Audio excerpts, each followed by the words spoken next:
একাকিত্ব মোটেও অসহায়ত্ব নয়, বরং এটা বীরত্ব, যা সবাই থাকতে পারে না। প্রিয়জনদের সাথে দূরত্ব এবং গুরুত্ব সবকিছু মিলিয়ে আমাদের বেশিরভাগ মানুষ আমরা একাকিত্ব মেনে নিতে পারি না। আমরা এটাকে অসহায়ত্ব মনে করি অনেকেই। নিঃসঙ্গতা, একাকিত্বতা, হ্যাঁ, প্রিয়জনদের গুরুত্ব না পাওয়া, দূরত্ব বেড়ে যাওয়া, এই যে ব্যাপারগুলো প্রকৃত অর্থে আমাদের আসলে খুব বেশি উপকার করে না।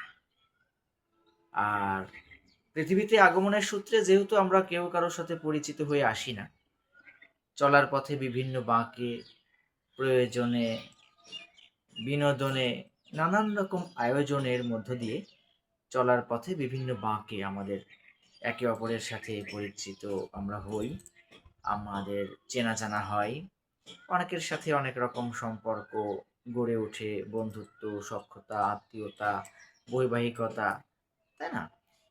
সবাই তো আমাদের জীবনে থাকে না।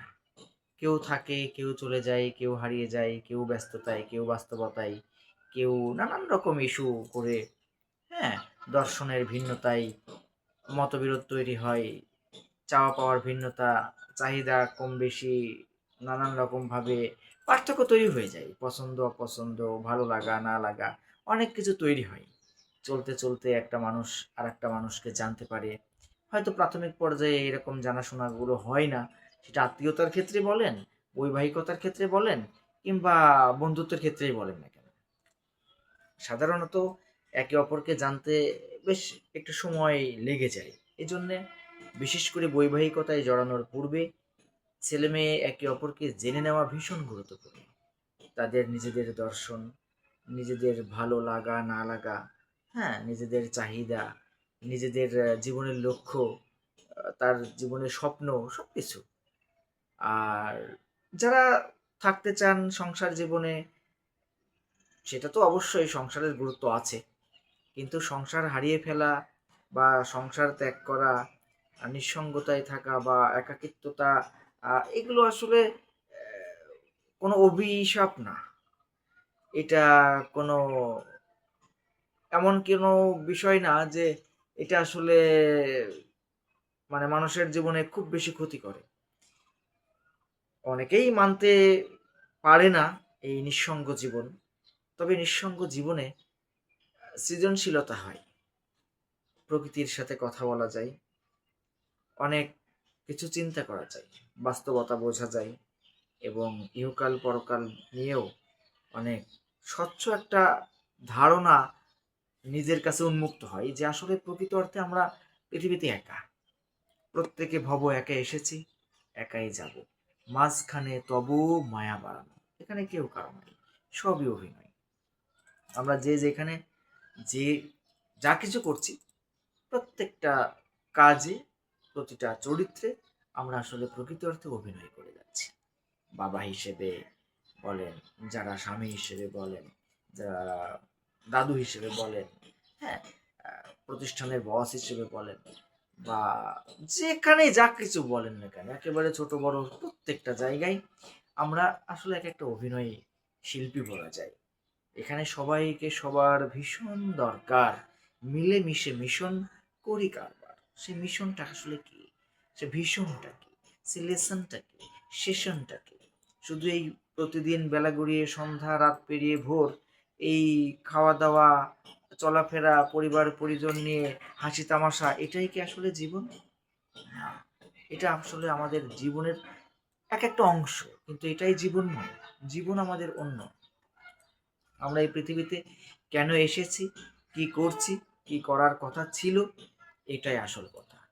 আমাদের পার্থিব জীবনের কার্যক্রম যেগুলো আছে, এগুলো আমাদের করতে নিষেধ নেই, করতে হবে, তবে পরকালকে ভুলে গিয়ে নয়। আর যখন আমি পরকালকে সঠিকভাবে বুঝতে চেষ্টা করব, এবং তখন আমি নিজেকে একাকেই খুঁজে পাবো, যে প্রকৃত অর্থে আমরা একা, আগমনের কালেও একা, প্রস্থানের কালেও একা।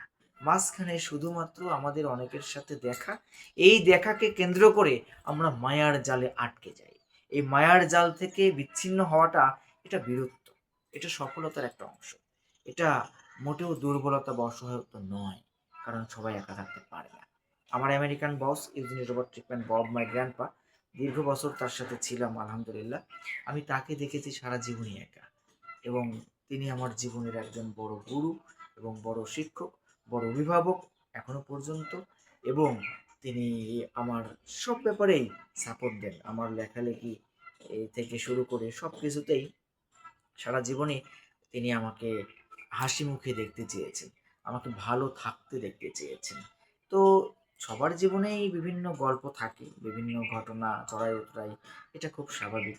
তো সেই জীবনগুলো পেরিয়ে দেশ বিদেশে বিভিন্ন রকম পরিস্থিতি এবং পারিপার্শ্বিকতায় অবস্থা এবং অবস্থানে এখনো পর্যন্ত এই 41-এ পা দিয়ে এখন মনে হয় যে আসলেই জীবনে একা থাকাটা বীরত্ব, এটা মোটেও অসহায়তা নয়। একটা সময় আমার কাছেও মনে হতো যে আসলে একাকিত্বতা একটা অসহায়, হ্যাঁ, একাকিত্বতা একটা অসহায়ত্ব মনে হতো আমার কাছেও।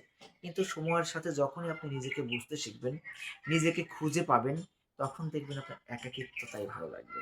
কারণ এই যে মানুষের জঞ্জাল, মানুষের মানে এই যে বিভিন্ন রকমভাবে মতবিরোধ, নানান রকম দর্শনে পার্থক্য, শুধু শুধু মানে প্রশ্নবিদ্ধ হওয়া, নানান রকম মানে ব্যাপার হয়, যেগুলো আসলে সবার ভালো লাগে না।